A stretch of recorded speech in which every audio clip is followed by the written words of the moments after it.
Hello friends, आज मैं आपको एक्सप्लेन करूंगा 2023 की एक बहुत ही खूबसूरत emotional romantic friendship Korean movie जिसका नाम है सोलमेट। ये मूवी आपको हर वो चीज दिखाएगी जो आपको फ्रेंडशिप, प्यार और लाइफ से सीखने को मिलता है। इस मूवी में स्टोरी दिखाई गई है दो बेस्ट फ्रेंड मिसो और हायुन की, जो बचपन से एक दूसरे के फ्रेंड्स रही हैं और वो दोनों इतनी क्लोज थी कि जैसे दो जिस्म एक जान। पर टीनेज टाइम में इनकी ये फ्रेंडशिप इंटरप्ट हो जाती है जब इन दोनों को एक ही लड़के जिनवू से प्यार हो जाता है। तब इन दोनों के इस प्योर फ्रेंडशिप में लव के इन्वॉल्व हो जाने की वजह से कैसे कैसे कॉम्प्लिकेशन क्रिएट होता है, यही आपको इस मूवी में देखना होगा। बिलीव मी, ये मूवी एक मूवी नहीं है बल्कि एक इमोशन है जो आपको बहुत से लाइफ वैल्यूज देगी। इसलिए इस मूवी को पूरा देखना। ये मूवी आपको बिल्कुल ही डिसपॉइंट नहीं करेगी। तो ज्यादा टाइम ना वेस्ट करते हुए चलिए इस मूवी का एक्सप्लेनेशन शुरू करते हैं।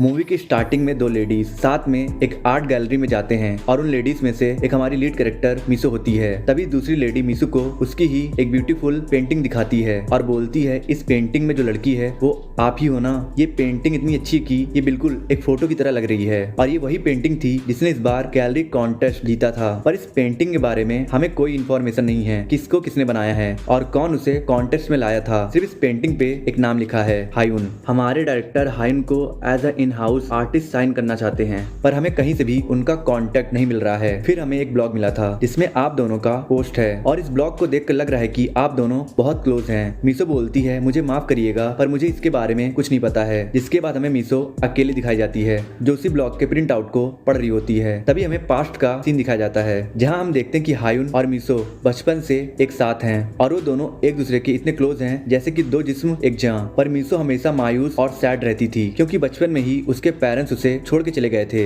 इसलिए मिसो हमेशा अंदर से अकेला फील करती है और हायुन ही वो अकेली इंसान है जो मिसो के इस अकेलेपन को दूर करती है और इसलिए वो उसे कभी भी खुद से दूर नहीं करना चाहती है। पर फिर एक दिन हायुन उसे बताती है कि उसके बास्केटबॉल क्लब में आए एक नए लड़के पर उसे क्रश है। और ये सुनकर मिसो को टेंशन होने लगती है कि कहीं हायुन इस लड़के के चक्कर में उससे दूर न चली जाए। इसलिए दूसरे दिन मिसो उसी लड़के के पास जाती है और उससे बोलती है, तुम ही हो ना वो जो बास्केटबॉल क्लब में नए आए हो ना। एक लड़की है जो तुम में इंटरेस्टेड है, इसलिए कोई भी ऐसी वैसी हरकत मत करना और अगर तुम उसमें इंटरेस्टेड नहीं होगे तो सीधे सीधे बता देना। उसके साथ कोई खिलवाड़ करने की कोशिश मत करना जिसकी वजह से उसका दिल टूटे। वो लड़का बोलता है, क्या वो तुम हो जिससे मुझ में इंटरेस्ट है? मिसो बोलती है, नहीं। वो लड़का बोलता है, तो फिर तुम कौन हो? मिसो बोलती है, उसे तुम्हारा कोई लेने देना नहीं है, इसलिए अगर तुम मुझे दोबारा कहीं देखना तो मुझे इग्नोर कर देना। जिसके बाद बास्केटबॉल क्लब के ट्रेडिशनल गेम की वजह से हायुन और उस लड़के को साथ में लंच पर जाना पड़ता है। तभी वो लड़का बोलता है, तुम मुझे ड्रॉ क्यों करना चाहती हो? हायुन बोलती है,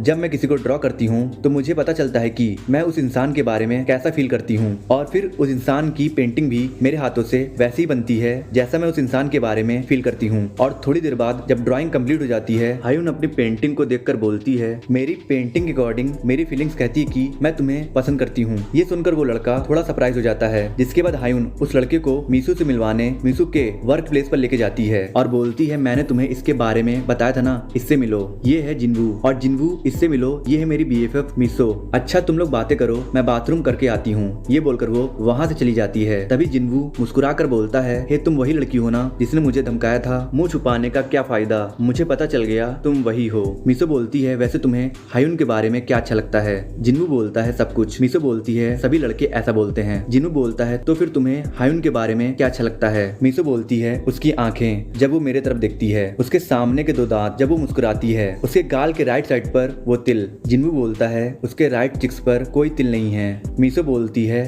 तुमने ठीक से देखा नहीं है। पर मिसो इसके आगे कुछ बोल पाती उससे पहले बार का सिंगर उसे अपने साथ गाना गाने के लिए बुला लेता है। इसलिए मिसो स्टेज पर जाकर गाना गाने लगती है। तभी हायुन बाथरूम से वापस आती है और मिसो को गाना गाते हुए देखकर बोलती है, वो बहुत कूल है ना, कभी कभी तो मुझे उससे जलन होती है। जिनवू बोलता है, क्यों? हायुन बोलती है, क्योंकि वो बिल्कुल ही बिंदास है। तभी जिनवू को रियलाइज होता है कि मिसो सही बोल रही थी, सच में हायुन के राइट चिक्स पर एक छोटा सा तिल है। ये बोलकर वो मिसो को बहुत ही अलग तरह से देखने लगता है और उसकी आंखों को देखकर लग रहा था कि उसे मिसो का अफेक्शन हो रहा है। इसके बाद नेक्स्ट सीन में वो तीनों पूरा दिन साथ में बिताते हैं और एंजॉय करते हैं। जिसके बाद वो तीनों कोरियन ट्रेडिशनल के अकॉर्डिंग एक केव में जाते हैं अपनी विश मांगने। पर आधे रास्ते में हायुन के शूज काटने लगते हैं, इसलिए वो जिनवू और मिसो से बोलती है, तुम लोग चले जाओ। मिसो बोलती है, हमने साथ में विश मांगने का वादा किया था, तुम्हें चलना ही पड़ेगा। हायुन बोलती बोलती है तुम मेरे लिए फिश मांग लेना। मीसो बोलती है अच्छा ठीक है। जिनवू तुम यहीं हायुन के पास रुको, मैं हम सबके लिए फिश मांग कर आती हूँ। ये बोलकर वो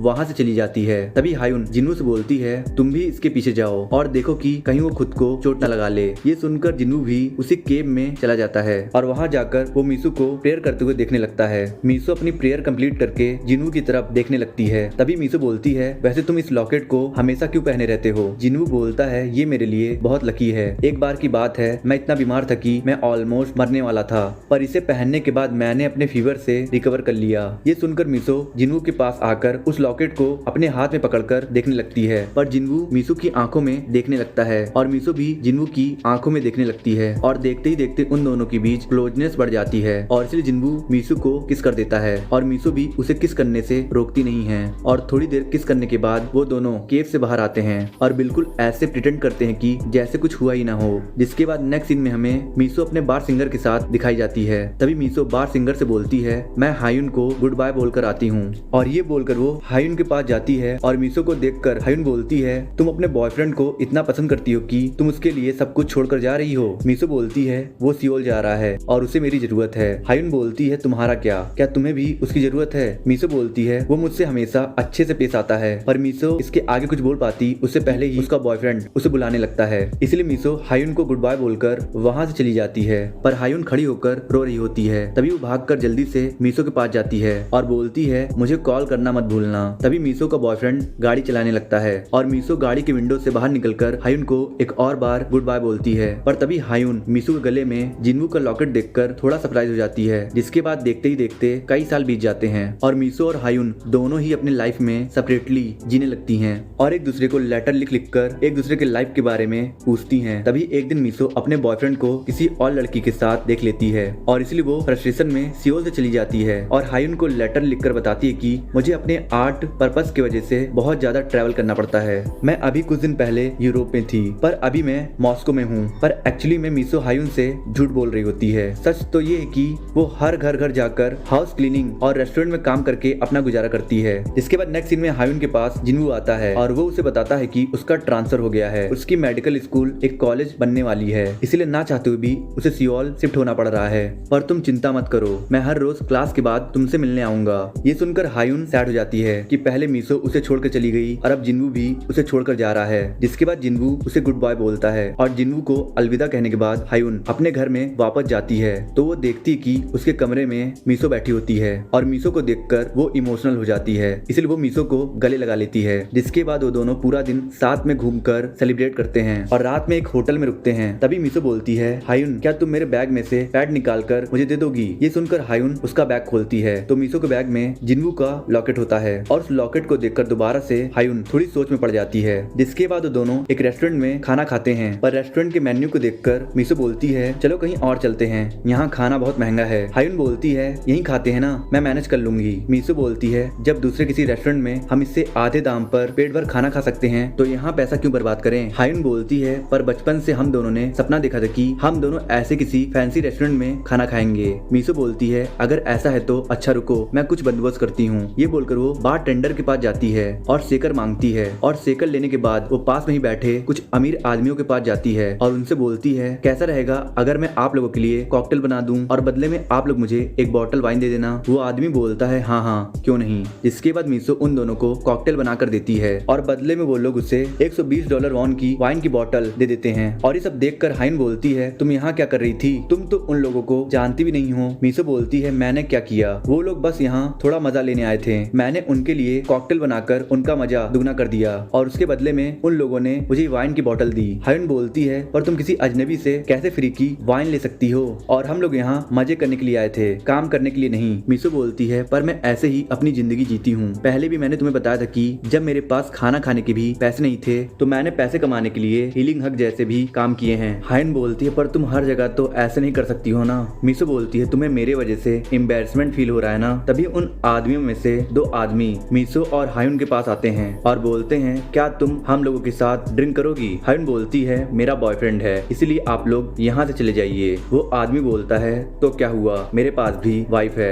मीसो बोलती है हम लोग कुछ प्राइवेट बातें कर रहे हैं इसलिए प्लीज आप यहाँ से चले जाइए। वो आदमी बोलता है तुम इतने नखरे क्यों कर रही हो, अभी कुछ देर पहले ही तुम हम लोगों के तलवे चाट काट रही थी। मीसो गुस्से से बोलती है, चुपचाप यहाँ से चले जाओ, नहीं तो इसी बॉटल से सर फोड़ दूंगी। ये सुनकर वो दोनों आदमी वहाँ से चले जाते हैं और उन दोनों आदमियों के जाने के बाद हायुन बोलती है, मैं हम दोनों के लिए स्टेक ऑर्डर कर रही हूँ। मीसो बोलती है, स्टेक बहुत महंगा है, पिज्जा ऑर्डर करो। पर हायुन मीसो को इग्नोर करके 2 स्टेक ऑर्डर कर देती है। तभी मीसो बोलती है, तुम होटल का रेंट दे रही थी, इसलिए मैंने कहा था कि मैं हमारे खाने का पैसा दूंगी, तो फिर तुमने स्टेक ऑर्डर क्यों किया, ये जानते हुए भी कि मैं अफोर्ड नहीं कर सकती हूँ। हायुन बोलती है, तुम चिंता क्यों कर रही हो, मेरे पास पैसे हैं इसलिए मैंने ऑर्डर किया है। वैसे भी तुम हम दोस्तों के बीच पैसे कब से लाने लगी। मीसो बोलती है, तुम भी तो पहले पैसे का ऐसा रौब नहीं दिखाती थी। तभी हायुन को जिन्वू का फोन आता है और उसके फोन को देखकर मीसो बोलती है, मैं जाती हूँ, तुम आराम से बात कर लो। हायुन बोलती है, तुम्हें जाने की क्या जरूरत है। मीसो बोलती है, अगर मैं नहीं रहूंगी तो तुम जिन्वू से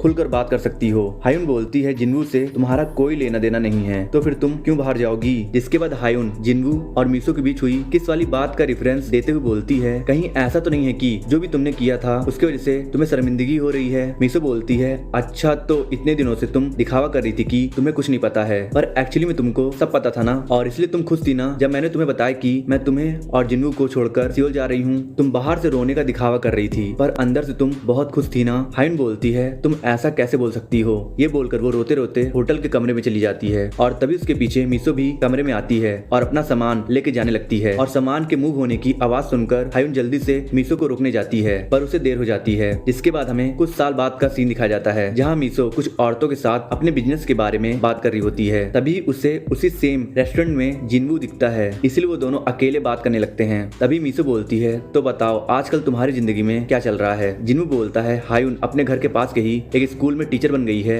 और मैं मेडिकल की पढ़ाई कर रहा हूँ ताकि मुझे लाइसेंस मिल जाए और मैं डॉक्टर बन जाऊँ। तभी मीसो को उसके बॉस का फोन आने लगता है और वो देखकर मीसो बोलती है, मुझे जाना पड़ेगा, मेरा बॉस मेरा इंतजार कर रहा होगा क्योंकि मेरा बॉस ही मेरा बॉयफ्रेंड है। जब हमारा नया बिजनेस शुरू हो जाएगा तो हम दोनों कनाडा शिफ्ट हो जाएंगे। और तुम दोनों का क्या, तुम दोनों कब शादी कर रहे हो। जिन्वू बोलता है, मुझे लाइसेंस मिलने के बाद। मीसो बोलती है, मुझे माफ कर देना पर मैं अगले साल कनाडा में रहूंगी, इसीलिए मैं तुम्हारी वेडिंग अटेंड नहीं कर पाऊंगी। हायुन को मेरे तरफ से कांग्रेस बोल देना। पर तभी अचानक से वहाँ पुलिस आती है और पुलिस को देखकर जब जिन्वू और मीसो उन्हें फॉलो करते हैं तो मीसो देखती है कि उसके बॉयफ्रेंड ने खुद की जान ले ली है क्योंकि उसके बिजनेस का सारा पैसा डूब गया था। और अपने बॉयफ्रेंड को ऐसे हालत में देखकर मीसो खुद पर कंट्रोल नहीं कर पा रही थी और इसलिए जिन्वू उसे जबरदस्ती संभालने लगता है और उसे हायुन के घर ले जाता है। और हायुन को देखकर मीसो जल्दी से उसे गले लगा लेती है और नशे में बोलती है, मैंने तुम्हें बहुत मिस किया। तभी हायुन मीसो को अपने कमरे में ले जाती है पर जब जिन्वू भी कमरे के अंदर आने लगता है तो हायुन उसे मना करके बोलती है, तुम यहीं रुको, और ये बोलकर वो